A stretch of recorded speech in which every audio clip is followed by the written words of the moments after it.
Hey, what's up everybody? Thanks for tuning in.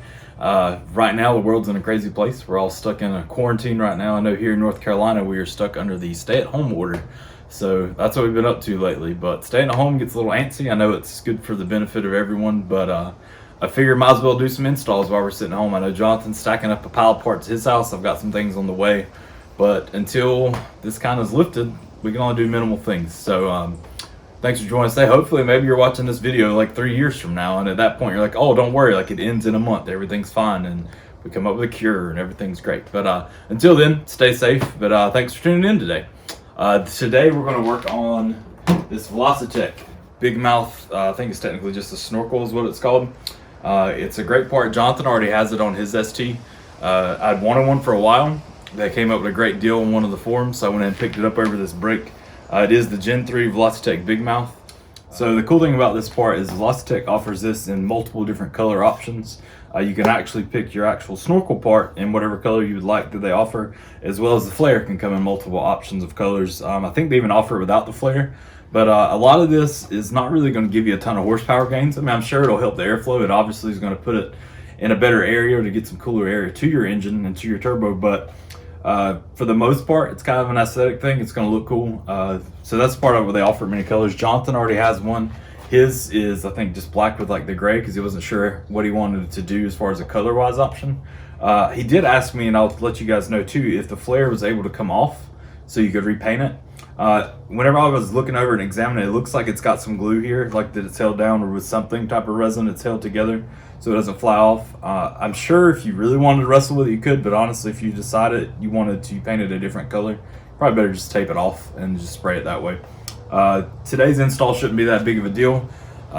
Whenever we installed the mounting intercooler months ago, I knew I wanted to get this part eventually, so we went ahead and took out a lot of the parts that are in there. So parts that I may not have, you probably still have from the factory unless you took them out at some other point as well. We'll get into that. We'll look at it. You know, there's other videos showing you those individual parts, but today should be pretty simple. So with the facelift models, you don't actually have to take off the whole front bumper. If you have an older one, unfortunately you do.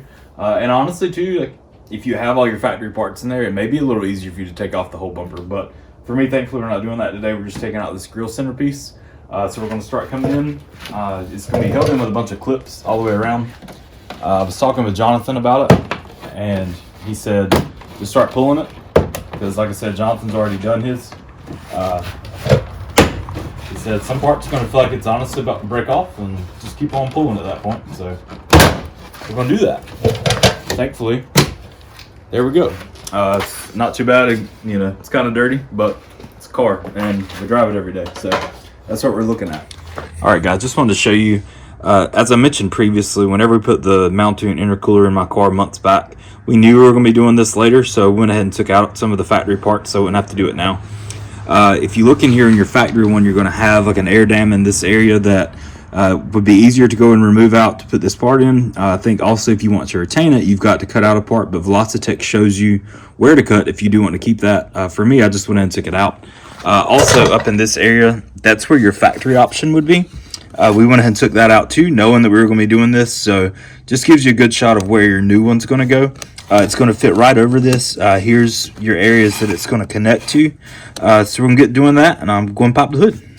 Cool. So I showed you guys underneath where you're actually going to mount your snorkel at from Velossa. To get the bolts through, you're going to have to come through the other side. So if you want to come on in, you've got the strap that obviously goes over your intake system. Going to be pulling this out some because we need to get this part out in order because that's where your bolts are going to go through.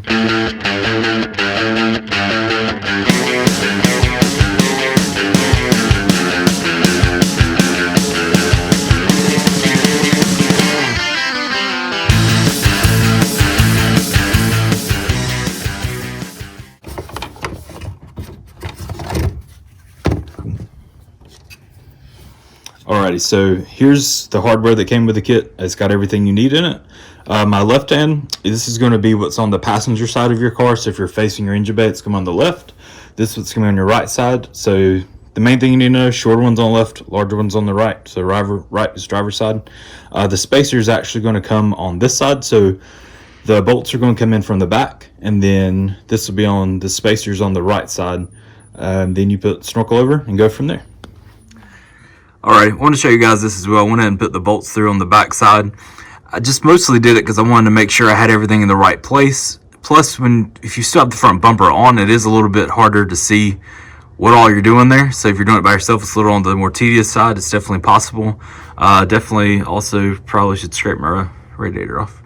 But either way, there's that. Here's also the spacer that's going to fit on this side, so your driver's side, and that's going to go underneath your actual snorkel. Alrighty. So I went ahead and got the bolts started. On the back side, you're going to need a 5mm Allen key, and then this side you'll need your old faithful 10mm if you can find it. Thankfully, I had a couple laying around, so we're good to go. So I'm going to get started on this side, and she's going to just hold on to the back side with it. An important thing about this too is not to tighten it down too hard, because it is plastic. You can strip it. I guess it's plastic. I don't know if it's 3D printed or if it's plastic. So Eric, if we go ahead and turn up there.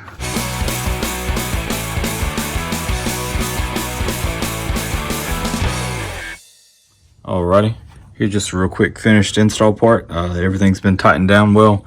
Like I said, just be careful not to over torque anything, but it's in there, nice and good. It's not wiggling around. We're good to go. So while we're in here, these two tabs from before, since I took that air dam out, they're white. You can see it through the grill. For a lot of people, that's probably fine. For me, I just want to go ahead and, since I have the grill out, I'm going to take care of it. We had this that we were using on air because Jeep, it's just a universal black to touch up paint. So that's what we're working with. We're just brushing on some black paint to help these kind of vanish from. All right, so all we did was come back up, hook everything back up together, get all this back in, good to go.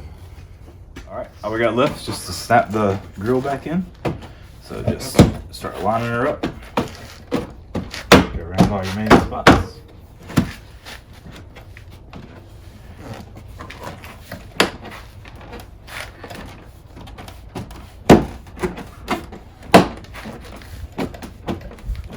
Just go around all your edges, because it may feel like it's in, but then you may have one or two that's kind of out and you're causing a gap, but there we go.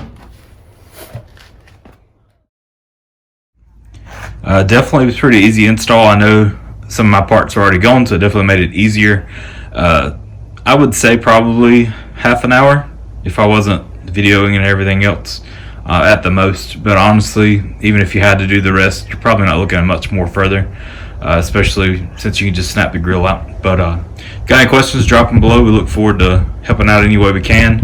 And hope you guys stay safe in the midst of all this stuff. Like I said, this is just, honestly, it's mostly just for looks. I'm sure there is some performance value with the fact of it seeing a little bit more colder air into the system, but you're not going to be taking any GTRs to Applebee's or anything, but have a good time with it anyway. It looks good. Adds a little bit of flair to it. And yeah, have a good one. Bye.